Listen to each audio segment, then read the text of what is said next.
Chapter 5 of 7 H.P. Lovecraft Stories. Chapter 5 The Shunned House. Part 1.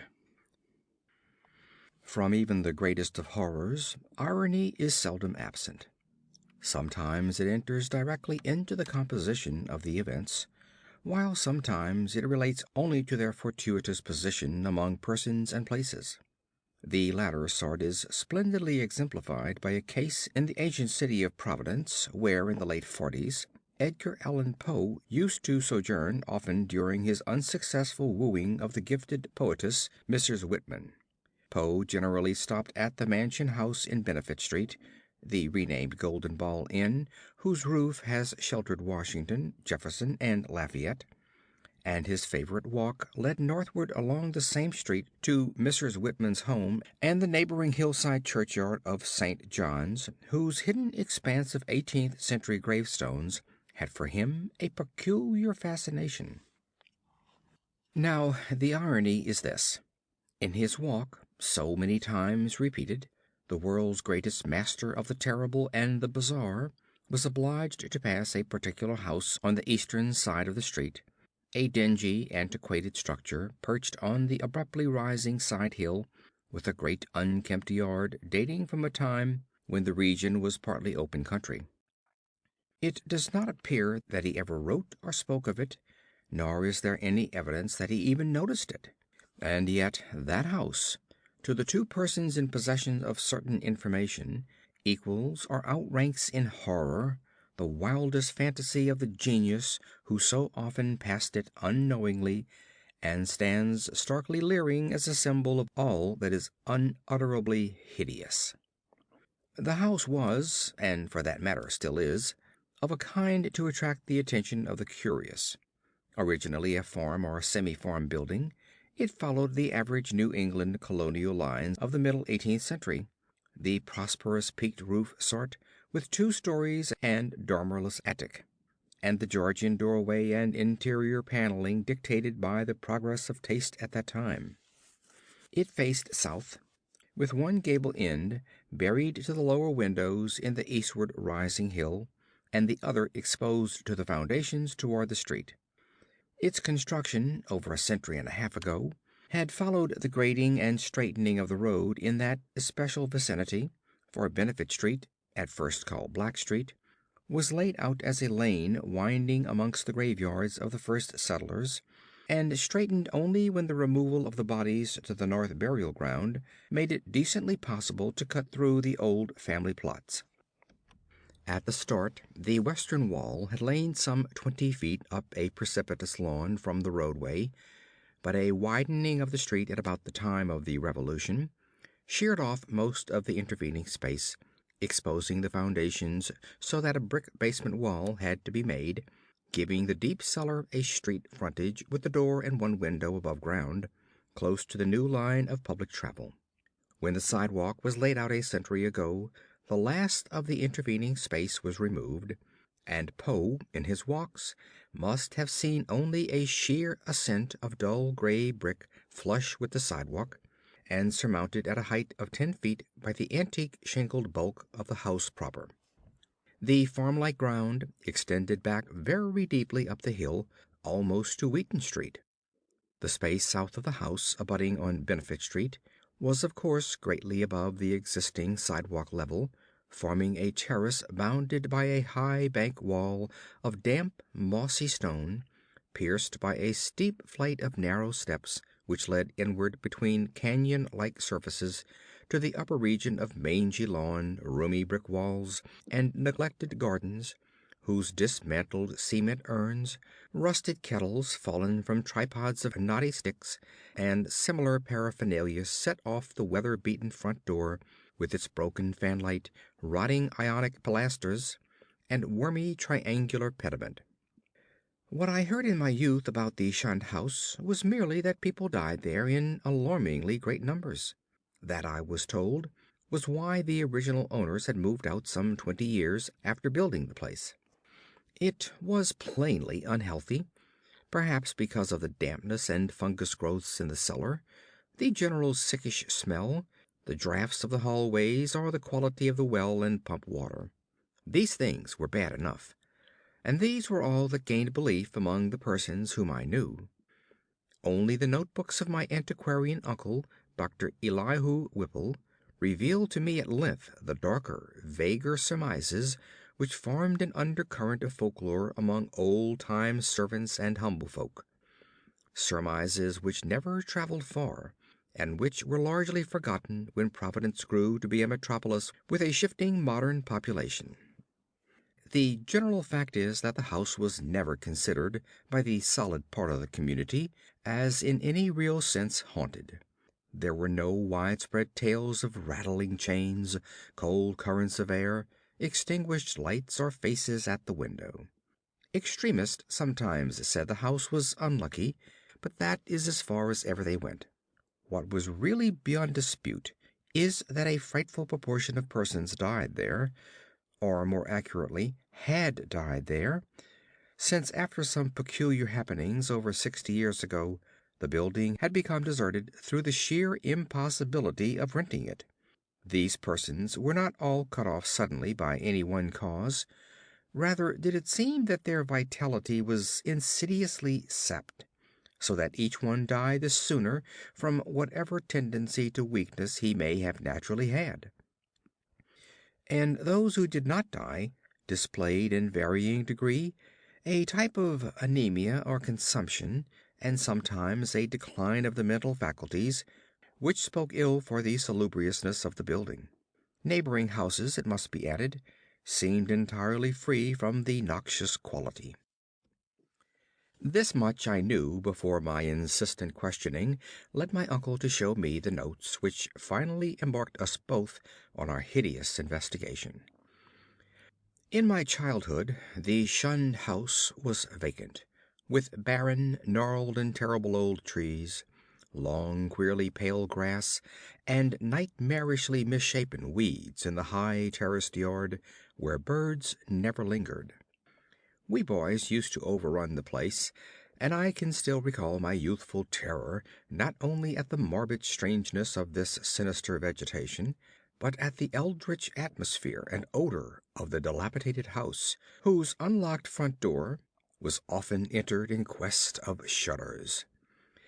The small paned windows were largely broken, and a nameless air of desolation hung round the precarious paneling, shaky interior shutters, peeling wallpaper, falling plaster, rickety staircases, and such fragments of battered furniture as still remained.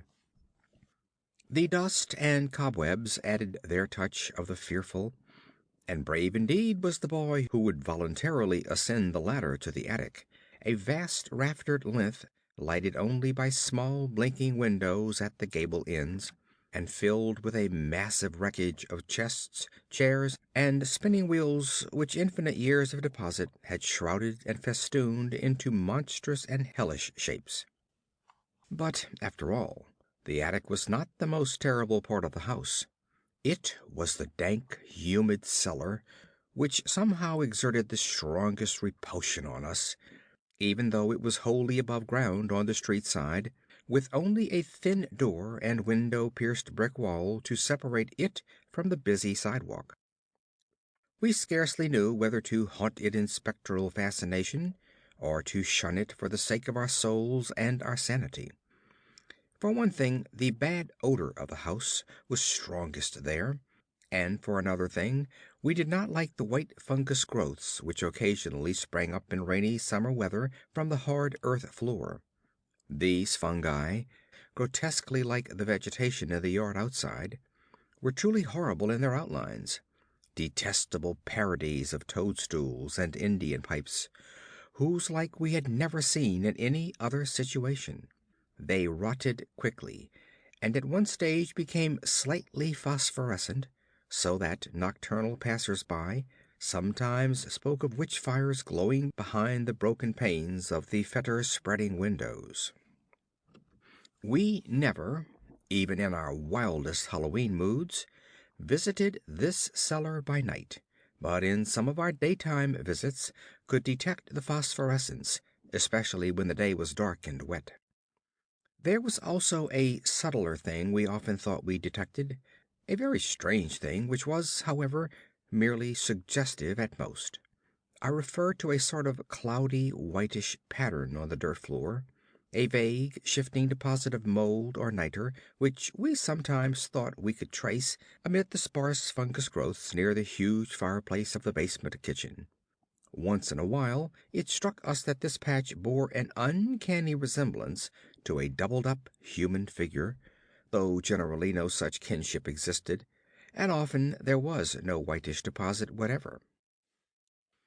On a certain rainy afternoon, when this illusion seemed phenomenally strong, and when, in addition, I had fancied I glimpsed a kind of thin, yellowish, shimmering exhalation rising from the nitrous pattern toward the yawning fireplace, I spoke to my uncle about the matter.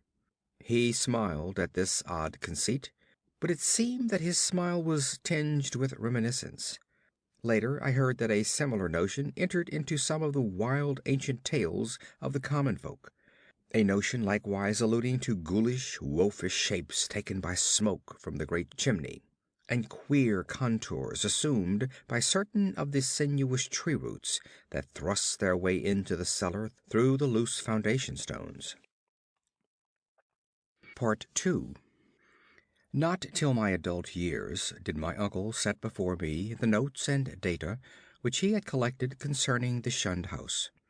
Dr. Whipple was a sane, conservative physician of the old school, and for all his interest in the place, was not eager to encourage young thoughts toward the abnormal.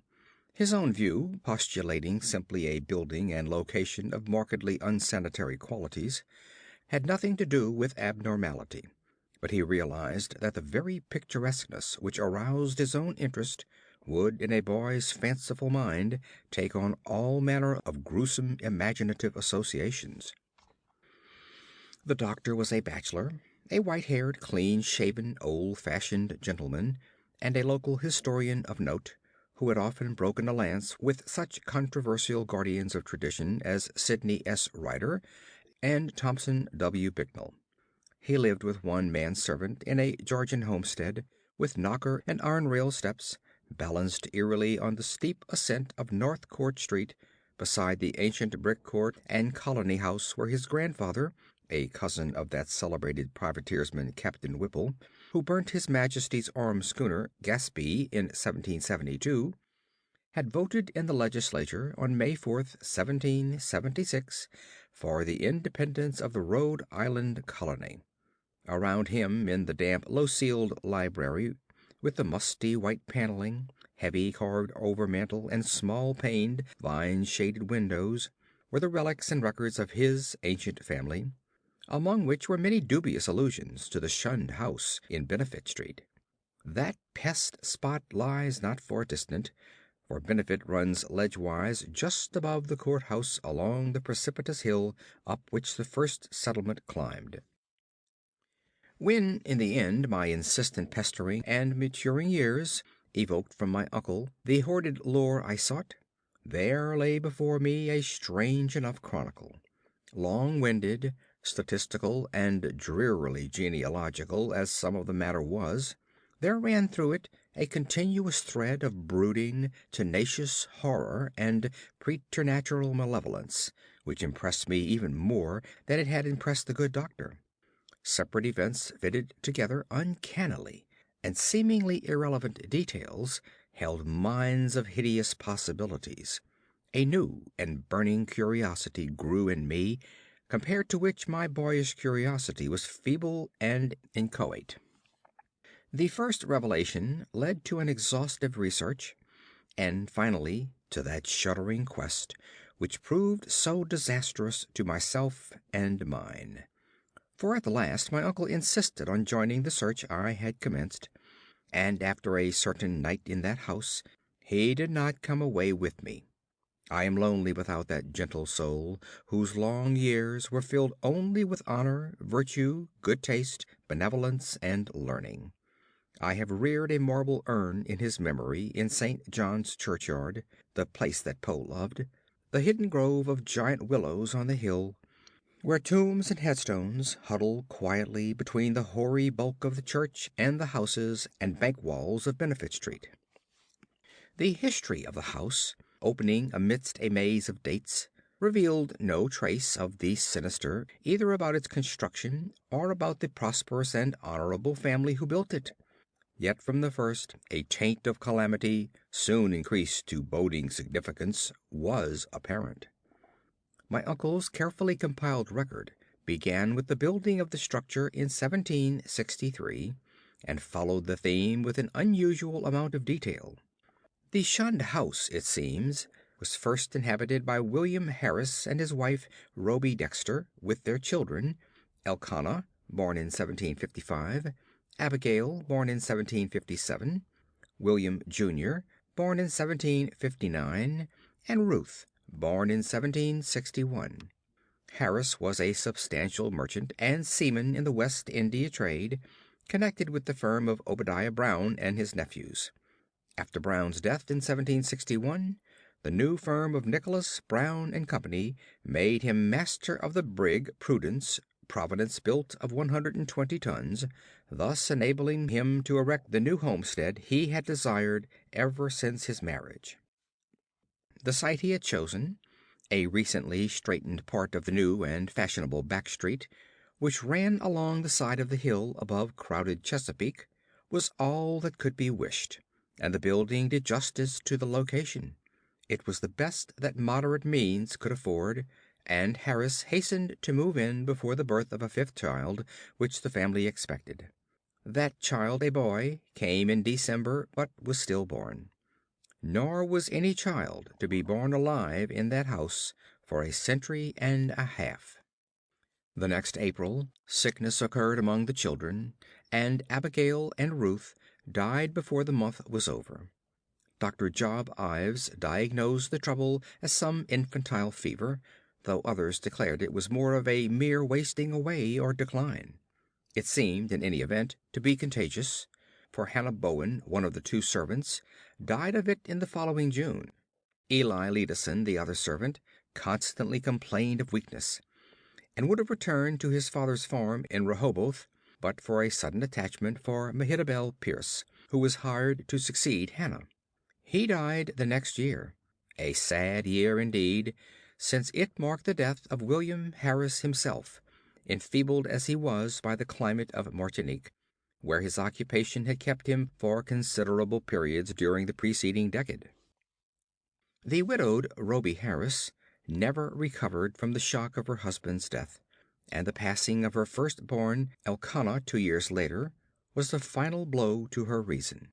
In 1768 she fell victim to a mild form of insanity, and was thereafter confined to the upper part of the house, her elder maiden sister, Mercy Dexter, having moved in to take charge of the family.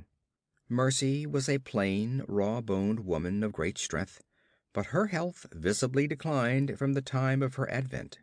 She was greatly devoted to her unfortunate sister, and had an especial affection for her only surviving nephew, William, who, from a sturdy infant, had become a sickly, spindling lad. In this year the servant Mehitabel died, and the other servant, Preserved Smith, left without coherent explanation, or at least with only some wild tales and a complaint that he disliked the smell of the place. For a time Mercy could secure no more help, since the 7 deaths and the case of madness, all occurring within 5 years' space, had begun to set in motion the body of fireside rumor which later became so bizarre. Ultimately, however, she obtained new servants from out of town.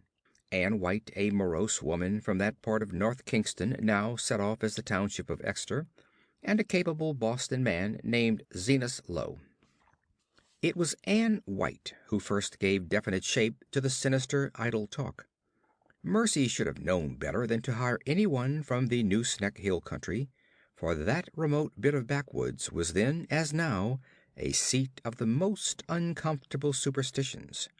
As lately as 1892, an Exeter community exhumed a dead body and ceremoniously burnt its heart in order to prevent certain alleged visitations injurious to the public health and peace, and one may imagine the point of view of the same section in 1768. Anne's tongue was perniciously active, and within a few months Mercy discharged her, filling her place with a faithful and amiable Amazon from Newport, Maria Robbins. Meanwhile, poor Rhoby Harris, in her madness, gave voice to dreams and imaginings of the most hideous sort. At times her screams became insupportable, and for long periods she would utter shrieking horrors which necessitated her son's temporary residence with his cousin Peleg Harris in Presbyterian Lane near the new college building. The boy would seem to improve after these visits, and had Mercy been as wise as she was well-meaning, she would have let him live permanently with Peleg. Just what Mrs. Harris cried out in her fits of violence, tradition hesitates to say, or rather presents such extravagant accounts that they nullify themselves through sheer absurdity. Certainly it sounds absurd to hear that a woman educated only in the rudiments of French often shouted for hours in a coarse and idiomatic form of that language, or that the same person, alone and guarded, complained wildly of a staring thing which bit and chewed at her. In 1772 the servant Zenas died, and when Mrs. Harris heard of it, she laughed with a shocking delight utterly foreign to her. The next year she herself died, and was laid to rest in the North Burial Ground beside her husband. Upon the outbreak of trouble with Great Britain in 1775, William Harris, despite his scant 16 years and feeble constitution, managed to enlist in the Army of Observation under General Greene, and from that time on enjoyed a steady rise in health and prestige.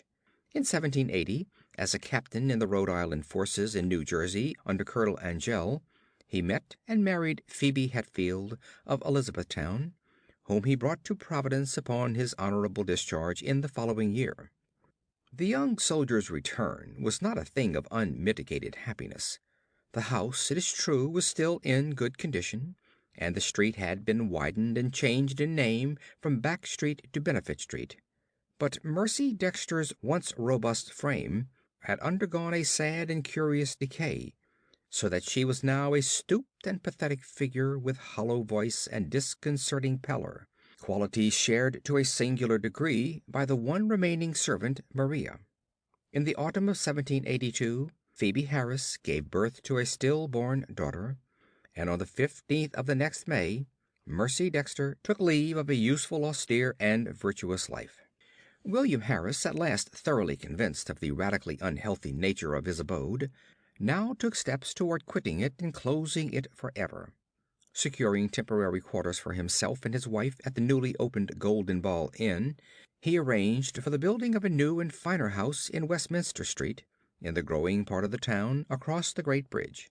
There, in 1785, his son Doughty was born, and there the family dwelt till the encroachments of commerce drove them back across the river and over the hill to Angell Street, in the newer East Side residence district, where the late Archer Harris built his sumptuous but hideous French-roofed mansion in 1876. William and Phoebe both succumbed to the yellow fever epidemic of 1797, but Doughty was brought up by his cousin Rathbone Harris, Peleg's son. Rathbone was a practical man, and rented the Benefit House despite William's wish to keep it vacant. He considered it an obligation to his ward to make the most of all the boy's property, nor did he concern himself with the deaths and illnesses which caused so many changes of tenants, or the steadily growing aversion with which the house was generally regarded. It is likely that he felt only vexation when, in 1804, the town council ordered him to fumigate the place with sulphur, tar, and gum camphor, on account of the much discussed deaths of 4 persons, presumably caused by the then diminishing fever epidemic. They said the place had a febrile smell. Doughty himself thought little of the house, for he grew up to be a privateersman, and served with distinction on the Vigilant under Captain Cahoon in the war of 1812. He returned unharmed, married in 1814, and became a father on that memorable night of 1723, 1815, when a great gale drove the waters of the bay over half the town, and floated a tall sloop well up Westminster Street, so that its masts almost tapped the Harrises' window in symbolic affirmation that the new boy, Welcome, was a seaman's son. Welcome did not survive his father, but lived to perish gloriously at Fredericksburg in 1862. Neither he nor his son Archer knew of the Shunned House as other than a nuisance almost impossible to rent, perhaps on account of the mustiness and sickly odor of unkempt old age. Indeed, it never was rented after a series of deaths culminating in 1861, which the excitement of the war tended to throw into obscurity. Carrington Harris, last of the male line, knew it only as a deserted and somewhat picturesque center of legend until I told him my experience. He had meant to tear it down and build an apartment house on the site, but after my account decided to let it stand, install plumbing, and rent it. Nor has he yet had any difficulty in obtaining tenants. The horror has gone. Part 3. It may well be imagined how powerfully I was affected by the annals of the Harrises. In this continuous record there seemed to me to brood a persistent evil beyond anything in nature as I had known it. An evil clearly connected with the house and not with the family. This impression was confirmed by my uncle's less systematic array of miscellaneous data, legends transcribed from servant gossip, cuttings from the papers, copies of death certificates by fellow physicians, and the like. All this material I cannot hope to give, for my uncle was a tireless antiquarian and very deeply interested in the Shunned House, but I may refer to several dominant points which earn notice by their recurrence through many reports from diverse sources. For example, the servant gossip was practically unanimous in attributing to the fungus and malodorous cellar of the house a vast supremacy in evil influence. There had been servants, Anne White especially, who would not use the cellar kitchen, and at least 3 well-defined legends bore upon the queer quasi-human or diabolic outlines assumed by tree roots and patches of mold in that region. These latter narratives interested me profoundly on account of what I had seen in my boyhood, but I felt that most of the significance had in each case been largely obscured by additions from the common stock of local ghost lore. Anne White, with her extra superstition, had promulgated the most extravagant and at the same time most consistent tale, alleging that there must lie buried beneath the house one of those vampires, the dead who retain their bodily form and live on the blood or breath of the living, whose hideous legions send their preying shapes or spirits abroad by night. To destroy a vampire, one must, the grandmothers say, exhume it and burn its heart, or at least drive a stake through that organ. And Anne's dogged insistence on a search under the cellar had been prominent in bringing about her discharge. Her tales, however, commanded a wide audience, and were the more readily accepted because the house indeed stood on land once used for burial purposes. To me their interest depended less on this circumstance than on the peculiarly appropriate way in which they dovetailed with certain other things. The complaint of the departing servant, Preserved Smith, who had preceded Anne and never heard of her, that something sucked his breath at night. The death certificates of the fever victims of 1804, issued by Dr. Chad Hopkins, and showing the 4 deceased persons all unaccountably lacking in blood, and the obscure passages of poor Rhoby Harris's ravings, where she complained of the sharp teeth of a glassy-eyed, half-visible presence. Free from unwarranted superstition though I am, these things produced in me an odd sensation, which was intensified by a pair of widely separate newspaper cuttings relating to deaths in the Shunned House.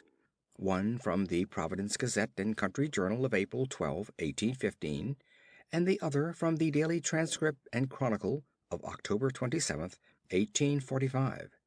each of which detailed an appallingly grisly circumstance whose duplication was remarkable. It seems that in both instances the dying person, in 1815 a gentle old lady named Stafford, and in 1845 a school teacher of middle age named Eleazar Durfee, became transfigured in a horrible way, glaring glassily and attempting to bite the throat of the attending physician. Even more puzzling, though, was the final case which put an end to the renting of the house. A series of anemia deaths preceded by progressive madness, wherein the patient would craftily attempt the lives of his relatives by incisions in the neck or wrist. This was in 1860 and 1861, when my uncle had just begun his medical practice, and before leaving for the front he heard much of it from his elder professional colleagues. The really inexplicable thing was the way in which the victims, ignorant people, for the ill-smelling and wily Shunned House could now be rented to no others, would babble maledictions in French, a language they could not possibly have studied to any extent. It made one think of poor Rhoby Harris nearly a century before, and so moved my uncle that he commenced collecting historical data on the house after listening, some time subsequent to his return from the war, to the first-hand account of Doctors Chase and Whitmarsh. Indeed, I could see that my uncle had thought deeply on the subject, and that he was glad of my own interest, an open-minded and sympathetic interest, which enabled him to discuss with me matters at which others would merely have laughed. His fancy had not gone so far as mine, but he felt that the place was rare in its imaginative potentialities, and worthy of note as an inspiration in the field of the grotesque and macabre. For my part, I was disposed to take the whole subject with profound seriousness, and began at once not only to review the evidence, but to accumulate as much more as I could. I talked with the elderly Archer Harris, then owner of the house, many times before his death in 1916, and obtained from him and his still surviving maiden aunt, Alice, an authentic corroboration of all the family data my uncle had collected. When, however, I asked them what connection with France or its language the house could have, they confessed themselves as frankly baffled and ignorant as I. Archer knew nothing, and all that Miss Harris could say was that an old illusion her grandfather, Duty Harris, had heard of might shed a little light. The old seaman, who had survived his son Welcome's death in battle by 2 years, had not himself known the legend, but he recalled that his earliest nurse, the ancient Maria Robbins, seemed darkly aware of something that might have lent a weird significance to the French raving of Rhoby Harris, which she had so often heard during the last days of that hapless woman. Maria had been at the Shunned House from 1769 till the removal of the family in 1783, and had seen Mercy Dexter die. Once she hinted to the child Duty of a somewhat peculiar circumstance in Mercy's last moments, but he had soon forgotten all about it, save that it was something peculiar. The granddaughter, however, recalled even this much with difficulty. She and her brother were not so much interested in the house as was Archer's son Carrington, the present owner, with whom I talked after my experience. Having exhausted the Harris family of all the information it could furnish, I turned my attention to early town records and deeds with a zeal more penetrating than that which my uncle had occasionally shown in the same work. What I wished was a comprehensive history of the site from its very settlement in 1636, or even before, if any Narragansett Indian legend could be unearthed to supply the data. I found at the start that the land had been part of the long strip of home lot granted originally to John Throckmorton, one of many similar strips beginning at the town street beside the river and extending up over the hill to a line roughly corresponding with the modern Hope Street. The Throckmorton lot had later, of course, been much subdivided, and I became very assiduous in tracing that section through which Back or Benefit Street was later run. It had, as rumor indeed said, been the Throckmorton graveyard, but as I examined the records more carefully, I found that the graves had all been transferred at an early date to the North Burial Ground on the Pawtucket West Road. Then suddenly I came, by a rare piece of chance, since it was not in the main body of records, and might easily have been missed, upon something which aroused my keenest eagerness, fitting in as it did with several of the queerest phases of the affair. It was the record of a lease in 1697 of a small tract of ground to an Etienne Roulet and his wife. At last the French element had appeared, that and another deeper element of horror which the name conjured up from the darkest recesses of my weird and heterogeneous reading, and I feverishly studied the platting of the locality as it had been before the cutting through and partial straightening of Back Street between 1747 and 1758.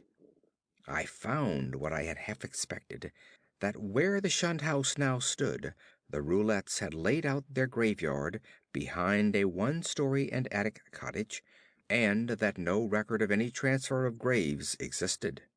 The document indeed ended in much confusion, and I was forced to ransack both the Rhode Island Historical Society and Shepley Library before I could find a local door which the name of Etienne Roulet would unlock. In the end I did find something of such vague but monstrous import that I set about at once to examine the cellar of the Shunned House itself with a new and excited minuteness. The Roulets, it seemed, had come in 1696 from East Greenwich, down the west shore of Narragansett Bay. They were Huguenots from Claude, and had encountered much opposition before the Providence selectmen allowed them to settle in the town. Unpopularity had dogged them in East Greenwich, whither they had come in 1686, after the revocation of the Edict of Nantes, and rumor said that the cause of dislike extended beyond mere racial and national prejudice, or the land disputes which involved other French settlers with the English in rivalries which not even Governor Andros could quell. But their ardent Protestantism, too ardent, some whispered, and their evident distress when virtually driven from the village down the bay, had moved the sympathy of the town fathers. Here the strangers had been granted a haven, and the swarthy Etienne Roulet, less apt at agriculture than at reading queer books and drawing queer diagrams, was given a clerical post in the warehouse at Pardon Tinglehast's wharf, far south in Town Street. There had, however, been a riot of some sort later on, perhaps 40 years later, after old Roulet's death, and no one seemed to hear of the family after that. For a century or more, it appeared, the Roulets had been well remembered and frequently discussed as vivid incidents in the quiet life of a New England seaport. Etienne's son, Paul, a surly fellow whose erratic conduct had probably provoked the riot which wiped out the family, was particularly a source of speculation, and though Providence never shared the witchcraft panics of her Puritan neighbors, it was freely intimated by old wives that his prayers were neither uttered at the proper time nor directed toward the proper object. All this had undoubtedly formed the basis of the legend known by old Maria Robbins. What relation it had to the French ravings of Roby Harris and other inhabitants of the Shunned House, imagination or future discovery alone would determine. I wondered how many of those who had known the legends realized that additional link with the terrible which my wider reading had given me, that ominous item in the annals of morbid horror which tells of the creature Jacques Roulet of Claude, who in 1598 was condemned to death as a demoniac, but afterwards saved from the stake by the Paris Parliament and shut in a madhouse. He had been found covered with blood and shreds of flesh in a wood shortly after the killing and rending of a boy by a pair of wolves. One wolf was seen to lope away unhurt. Surely a pretty hearthside tale, with a queer significance as to name and place. But I decided that the Providence gossips could not have generally known of it. Had they known, The coincidence of names would have brought some drastic and frightened action. Indeed, might not its limited whispering have precipitated the final riot which erased the roulettes from the town? I now visited the accursed place with increased frequency, studying the unwholesome vegetation of the garden, examining all the walls of the building, and poring over every inch of the earthen cellar floor. Finally, with Carrington Harris's permission, I fitted a key to the disused door opening from the cellar directly upon Benefit Street, preferring to have a more immediate access to the outside world than the dark stairs, ground floor hall, and front door could give. There, where morbidity lurked most thickly, I searched and poked during long afternoons when the sunlight filtered in through the cobwebbed above-ground windows, and a sense of security glowed from the unlocked door, which placed me only a few feet from the placid sidewalk outside. Nothing new rewarded my efforts. Only the same depressing mustiness and faint suggestions of noxious odors and nitrous outlines on the floor, and I fancy that many pedestrians must have watched me curiously through the broken panes. At length, upon a suggestion of my uncle's, I decided to try the spot nocturnally, and one stormy midnight ran the beams of an electric torch over the moldy floor with its uncanny shapes and distorted, half phosphorescent fungi. The place had dispirited me curiously that evening, and I was almost prepared when I saw, or thought I saw, amid the whitish deposits, a particularly sharp definition of the huddled form I had suspected from boyhood. Its clearness was astonishing and unprecedented, and as I watched, I seemed to see again the thin, yellowish, shimmering exhalation which had startled me on that rainy afternoon so many years before. Above the anthropomorphic patch of mold by the fireplace it rose, a subtle, sickish, almost luminous vapor, which, as it hung trembling in the dampness, seemed to develop vague and shocking suggestions of form, gradually trailing off into nebulous decay and passing up into the blackness of the great chimney with a fetor in its wake. It was truly horrible, and the more so to me because of what I knew of the spot. Refusing to flee, I watched it fade, and as I watched, I felt that it was in turn watching me greedily, with eyes more imaginable than visible. When I told my uncle about it, he was greatly aroused, and after a tense hour of reflection, arrived at a definite and drastic decision. Weighing in his mind the importance of the matter and the significance of our relation to it, he insisted that we both test, and if possible destroy, the horror of the house by a joint night or nights of aggressive vigil in that musty and fungus-cursed cellar. Part 4. On Wednesday, June 25th, 1919, after a proper notification of Carrington Harris, which did not include surmises as to what we expected to find, my uncle and I conveyed to the Shunned House 2 camp chairs and a folding camp cot, together with some scientific mechanism of greater weight and intricacy. These we placed in the cellar during the day, screening the windows with paper and planning to return in the evening for our first vigil.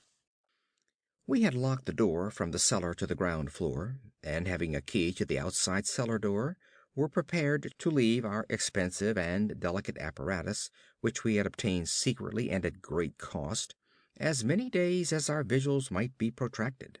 It was our design to sit up together till very late, and then watch singly till dawn in 2-hour stretches, myself first, and then my companion, the inactive member resting on the cot. The natural leadership with which my uncle procured the instruments from the laboratories of Brown University and the Cranston Street Armory, and instinctively assumed direction of our venture, was a marvelous commentary on the potential vitality and resilience of a man of 81. Elihu Whipple had lived according to the hygienic laws he had preached as a physician, and, but for what happened later, would be here in full vigor today. Only two persons suspected what did happen: Carrington Harris and myself. I had to tell Harris because he owned the house, and deserved to know what had gone out of it. Then, too, we had spoken to him in advance of our quest, and I felt after my uncle's going that he would understand and assist me in some vitally necessary public explanations.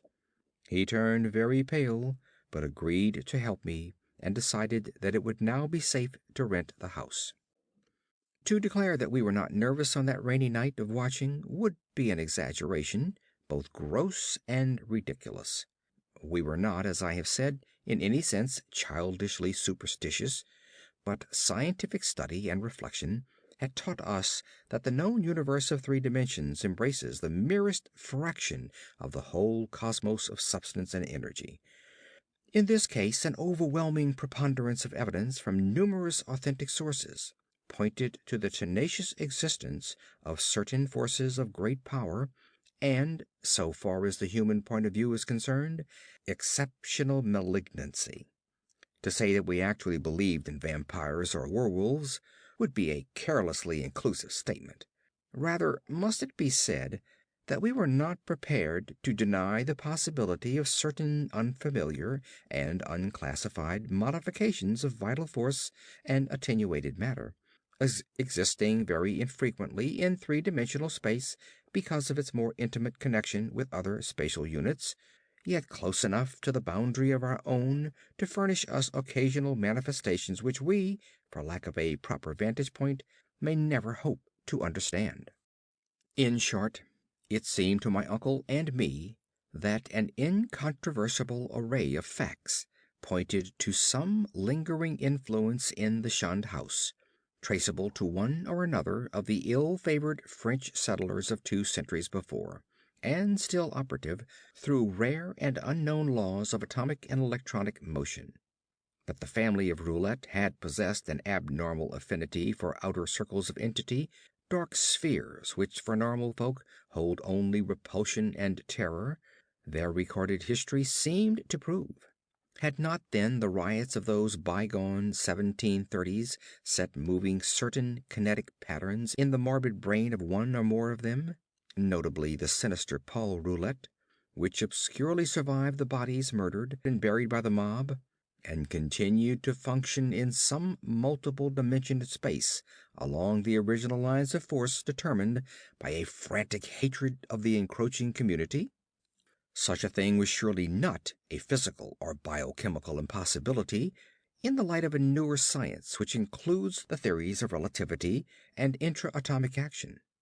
One might easily imagine an alien nucleus of substance or energy, formless or otherwise, kept alive by imperceptible or immaterial subtractions from the life force or bodily tissue and fluids of other and more palpably living things into which it penetrates and with whose fabric it sometimes completely merges itself. It might be actively hostile, or it might be dictated merely by blind motives of self-preservation. In any case, such a monster must of necessity be in our scheme of things an anomaly and an intruder, whose extirpation forms a primary duty with every man not an enemy to the world's life, health, and sanity. What baffled us was our utter ignorance of the aspect in which we might encounter the thing. No sane person had ever seen it, and few had ever felt it definitely. It might be pure energy, a form ethereal and outside the realm of substance, or it might be partly material, some unknown and equivocal mass of plasticity, capable of changing at will to nebulous approximations of the solid, liquid, gaseous, or tenuously unparticled states. The anthropomorphic patch of mold on the floor, the form of the yellowish vapor, and the curvature of the tree roots in some of the old tales, all argued at least a remote and reminiscent connection with the human shape. But how representative or permanent that similarity might be, none could say with any kind of certainty. We had devised two weapons to fight it: a large and specially fitted Crookes tube, operated by powerful storage batteries, and provided with peculiar screens and reflectors, in case it proved intangible and opposable only by vigorously destructive ether radiations, and a pair of military flamethrowers of the sort used in the World War, in case it proved partly material and susceptible of mechanical destruction, for like the superstitious Exeter rustics, we were prepared to burn the thing's heart out, if heart existed to burn. All this aggressive mechanism we set in the cellar in positions carefully arranged with reference to the cot and chairs, and to the spot before the fireplace where the mold had taken strange shapes. That suggestive patch, by the way, was only faintly visible when we placed our furniture and instruments, and when we returned that evening for the actual vigil. For the moment, I half doubted that I had ever seen it in the more definitely limed form, but then I thought of the legends. Our cellar vigil began at 10 p.m. daylight saving time, and as it continued, we found no promise of pertinent developments. A weak, filtered glow from the rain-harassed street lamps outside, and a feeble phosphorescence from the detestable fungi within, showed the dripping stone of the walls, from which all traces of whitewash had vanished. The dank, fetid, and mildew-tainted hard earth floor with its obscene fungi, the rotting remnants of what had been stools, chairs, and tables, and other more shapeless furniture, the heavy planks and massive beams of the ground floor overhead, the decrepit plank door leading to bins and chambers beneath other parts of the house, the crumbling stone staircase with ruined wooden handrail, and the crude and cavernous fireplace of the blackened brick, where rusted iron fragments revealed the past presence of hooks, andirons, spit crane, and a door to the Dutch oven. These things, and our austere cot and camp chairs, and the heavy and intricate destructive machinery we had brought. We had, as in our own former explorations, left the door to the street unlocked, so that a direct and practical path of escape might lie open in case of manifestations beyond our power to deal with. It was our idea that our continued nocturnal presence would call forth whatever malign entity lurked there, and that being prepared, we could dispose of the thing with one or the other of our provided means as soon as we had recognized and observed it sufficiently. How long it might require to evoke and extinguish the thing, we had no notion. It occurred to us, too, that our venture was far from safe, for in what strength the thing might appear no one could tell. But we deemed the game worth the hazard, and embarked on it alone and unhesitatingly, conscious that the seeking of outside aid would only expose us to ridicule, and perhaps defeat our entire purpose. Such was our frame of mind as we talked far into the night, till my uncle's growing drowsiness made me remind him to lie down for his 2 hours' sleep. Something like fear chilled me as I sat there in the small hours alone. I say alone, for one who sits by a sleeper is indeed alone, perhaps more alone than he can realize. My uncle breathed heavily, his deep inhalations and exhalations accompanied by the rain outside and punctuated by another nerve-racking sound of distant dripping water within, for the house was repulsively damp even in dry weather, and in this storm positively swamp-like. I studied the loose, antique masonry of the walls in the fungus light and the feeble rays which stole in from the street through the screen window. And once, when the noisome atmosphere of the place seemed about to sicken me, I opened the door and looked up and down the street, feasting my eyes on familiar sights and my nostrils on wholesome air. Still, nothing occurred to reward my watching, and I yawned repeatedly, fatigue getting the better of apprehension. Then the stirring of my uncle in his sleep attracted my notice. He had turned restlessly on the cot several times during the latter half of the first hour, but now he was breathing with unusual irregularity, occasionally heaving a sigh which held more than a few of the qualities of a choking moan. I turned my electric flashlight on him and found his face averted, so rising and crossing to the other side of the cot, I again flashed the light to see if he seemed in any pain. What I saw unnerved me most surprisingly, considering its relative triviality. It must have been merely the association of any odd circumstances with the sinister nature of our location and mission, for surely the circumstance was not in itself frightful or unnatural. It was merely that my uncle's facial expression, disturbed no doubt by the strange dreams which our situation prompted, betrayed considerable agitation, and seemed not at all characteristic of him. His habitual expression was one of kindly and well-bred calm, whereas now a variety of emotions seemed struggling within him. I think, on the whole, that it was this variety which chiefly disturbed me. My uncle, as he gasped and tossed in increasing perturbation, and with eyes that had now started open, seemed not one, but many men, and suggested a curious quality of alienage from himself. All at once he commenced to mutter, and I did not like the look of his mouth and teeth as he spoke.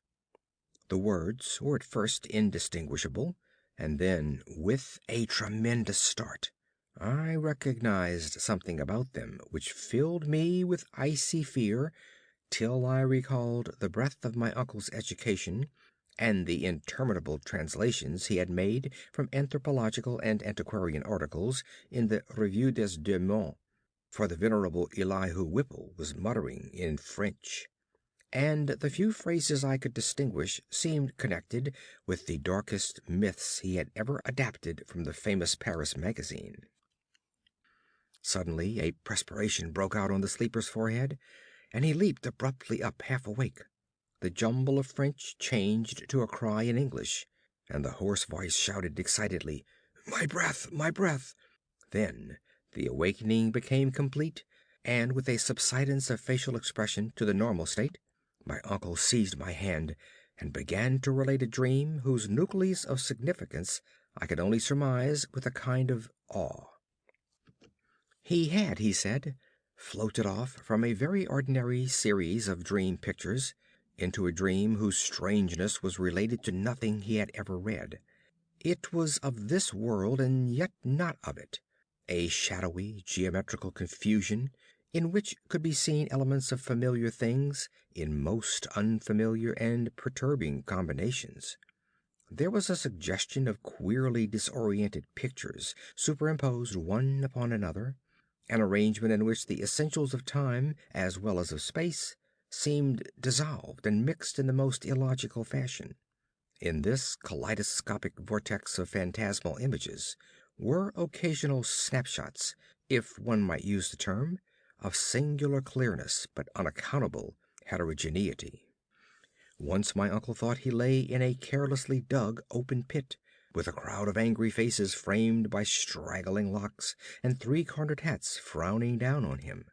Again, he seemed to be in the interior of a house, an old house apparently, but the details and inhabitants were constantly changing, and he could never be certain of the faces or the furniture, or even of the room itself, since doors and windows seemed in just as great a state of flux as the presumably more mobile objects.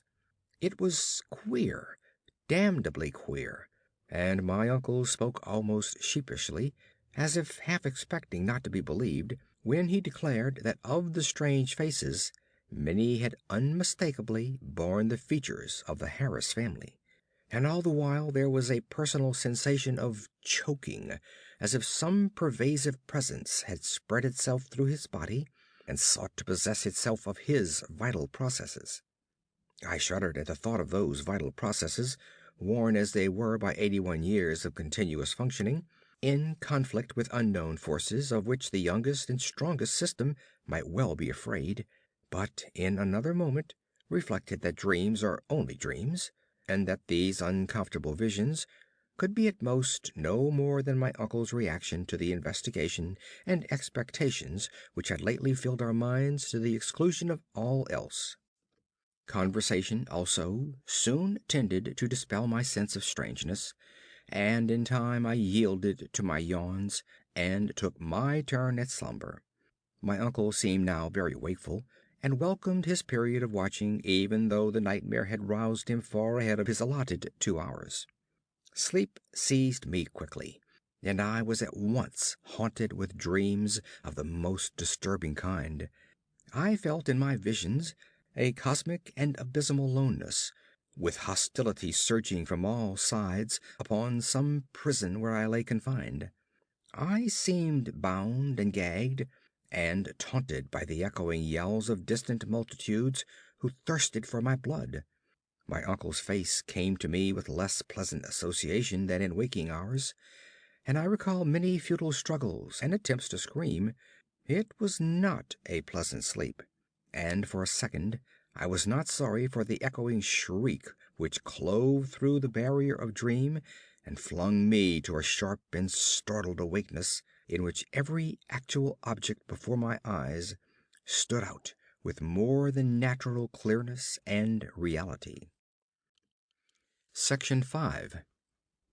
I had been lying with my face away from my uncle's chair, so that in this sudden flash of awakening I saw only the door to the street, the window, and the wall and floor and ceiling toward the north of the room, all photographed with morbid vividness on my brain in a light brighter than the glow of the fungi or the rays from the street outside.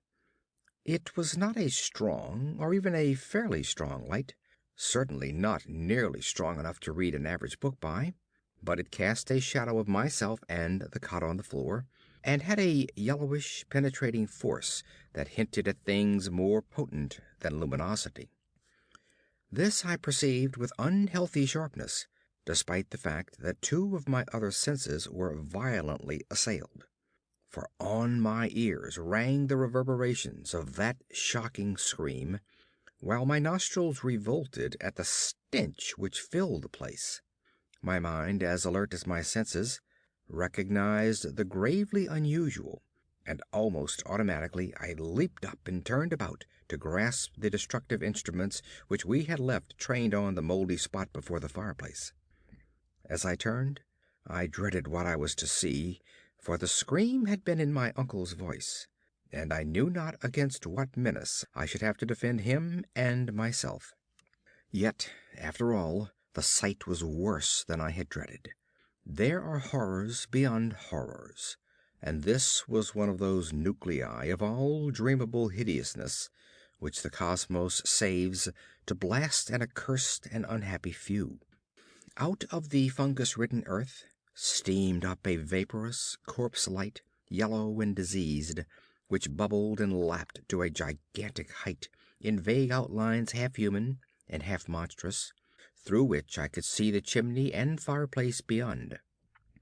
It was all eyes, wolfish and mocking, and the rugose insect-like head dissolved at the top to a thin stream of mist which curled putridly about and finally vanished up the chimney.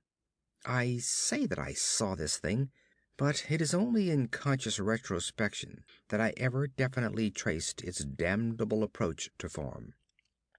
At the time it was to me only a seething, dimly phosphorescent cloud of fungus loathsomeness, enveloping and dissolving to an abhorrent plasticity the one object on which all my attention was focused.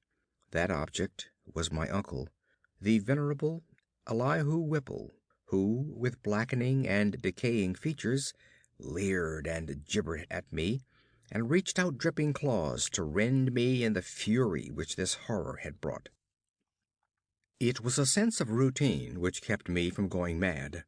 I had drilled myself in preparation for the crucial moment, and blind training saved me. Recognizing the bubbling evil as no substance reachable by matter or material chemistry, and therefore ignoring the flamethrower which loomed on my left, I threw on the current of the Crookes tube apparatus, and focused toward that scene of immortal blasphemousness the strongest ether radiations which man's art can rouse from the spaces and fluids of nature. There was a bluish haze and a frenzied sputtering, and the yellowish phosphorescence grew dimmer to my eyes. But I saw the dimness was only that of contrast, and that the waves from the machine had no effect whatever.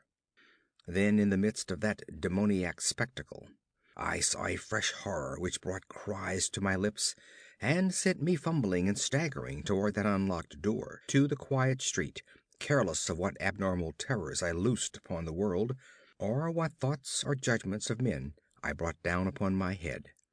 In that dim blend of blue and yellow, the form of my uncle had commenced a nauseous liquefaction, whose essence eludes all description, and in which there played across his vanishing face such changes of identity as only madness can conceive. He was at once a devil and a multitude, a charnel house and a pageant. Lit by the mixed and uncertain beams, that gelatinous face assumed a dozen, a score, a hundred aspects, grinning as it sank to the ground on a body that melted like tallow in the caricatured likeness of legions strange and yet not strange. I saw the features of the Harris line, masculine and feminine, adult and infantile, and other features old and young, coarse and refined, familiar and unfamiliar. For a second there flashed a degraded counterfeit of a miniature of poor mad Rhoby Harris that I had seen in the School of Design Museum, and another time I thought I caught the raw-boned image of Mercy Dexter as I recalled her from a painting in Carrington Harris's house. It was frightful beyond conception. Toward the last, when a curious blend of servant and baby visages flickered close to the fungoid floor, where a pool of greenish grease was spreading, it seemed as though the shifting features fought against themselves, and strove to form contours like those of my uncle's kindly face. I like to think that he existed at that moment, and that he tried to bid me farewell. It seems to me I hiccuped a farewell from my own parched throat as I lurched out into the street, a thin stream of grease following me through the door to the rain-drenched sidewalk. The rest is shadowy and monstrous. There was no one in the soaking street, and in all the world there was no one I dared tell. I walked aimlessly south past College Hill and the Athenaeum, down Hopkins Street, and over the bridge to the business section, where tall buildings seemed to guard me as modern material things guard the world from ancient and unwholesome wonder.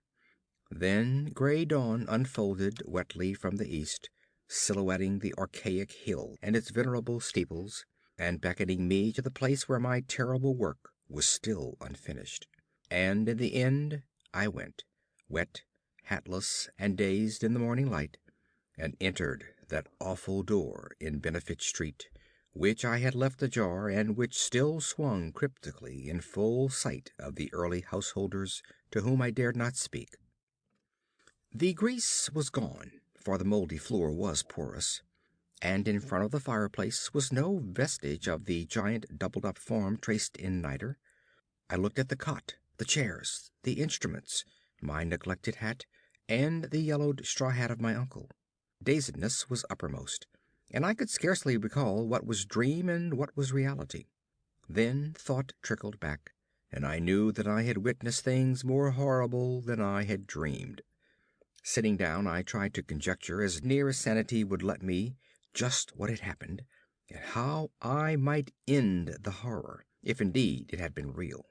Matter it seemed not to be, nor ether, nor anything else conceivable by mortal mind.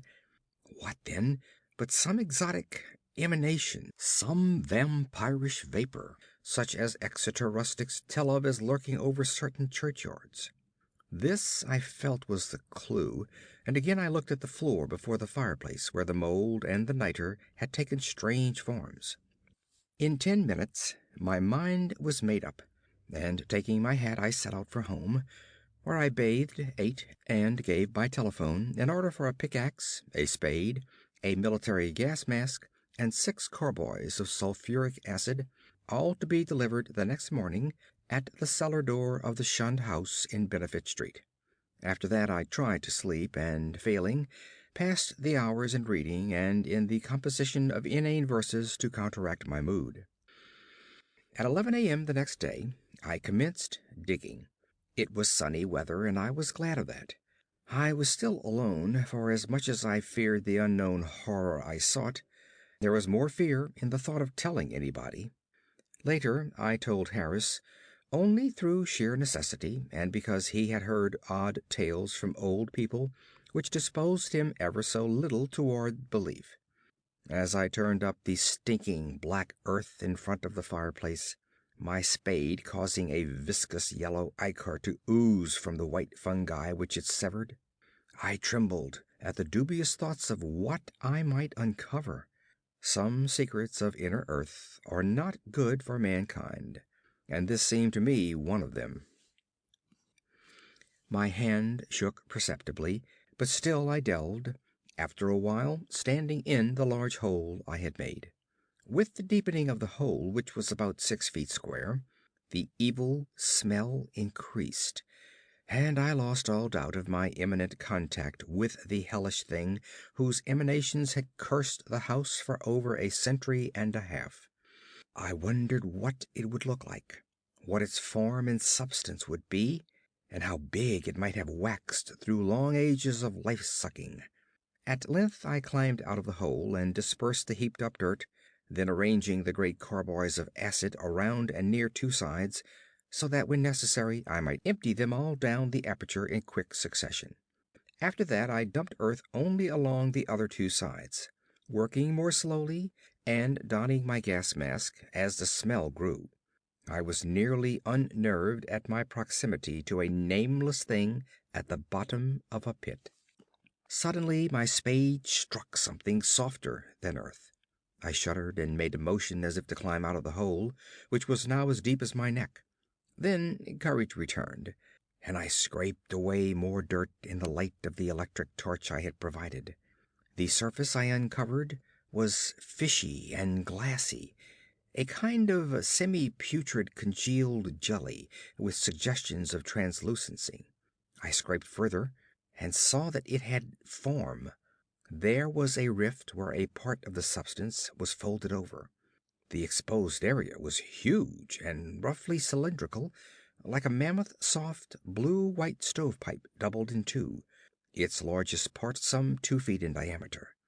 Still more I scraped, and then abruptly I leaped out of the hole and away from the filthy thing, frantically unstopping and tilting the heavy carboys and precipitating their corrosive contents one after another down that charnel gulf and upon the unthinkable abnormality whose Titan elbow I had seen. The blinding maelstrom of greenish yellow vapor which surged tempestuously up from that hole as the floods of acid descended will never leave my memory. All along the hill people tell of the Yellow Day, when virulent and horrible fumes arose from the factory waste dumped in the Providence River. But I know how mistaken they are as to the source. They tell, too, of the hideous roar, which at the same time came from some disordered water pipe or gas main underground. But again, I could correct them if I dared. It was unspeakably shocking, and I do not see how I lived through it. I did faint after emptying the fourth carboy, which I had to handle after the fumes had begun to penetrate my mask, but when I recovered, I saw that the hole was emitting no fresh vapors. The 2 remaining carboys I emptied down without particular result, and after a time I felt it safe to shovel the earth back into the pit. It was twilight before I was done, but fear had gone out of the place. The dampness was less fetid, and all the strange fungi had withered to a kind of harmless grayish powder which blew ash-like along the floor. One of earth's nethermost terrors had perished forever, and if there be a hell, it had received at last the demon soul of an unhallowed thing. And as I patted down the last spadeful of mold, I shed the first of many tears with which I have paid unaffected tribute to my beloved uncle's memory. The next spring, no more pale grass and strange weeds came up in the Shunned House's terraced garden, and shortly afterward Carrington Harris rented the place. It is still spectral, but its strangeness fascinates me, and I shall find mixed with my relief a queer regret when it is torn down to make way for a tawdry shop or vulgar apartment building. The barren old trees in the yard have begun to bear small, sweet apples, and last year the birds nested in their gnarled boughs. End of The Shunned House,